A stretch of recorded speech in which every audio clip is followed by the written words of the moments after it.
If you guys have a QR code saved on your iPhone, you don't need another phone or the camera app to scan it. Here is a super easy trick you can use directly from your Photos app.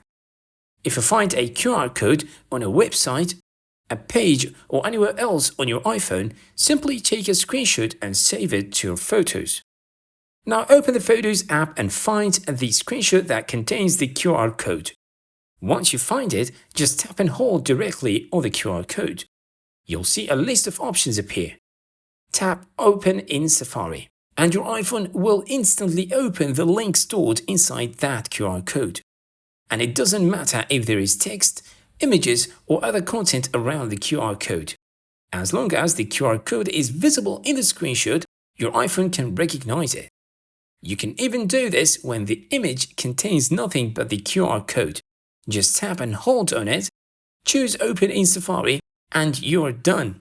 So next time you find a QR code on your iPhone, do not try to scan your own screen with the camera app. Just screenshot it, open it in Photos, and tap and hold the QR code.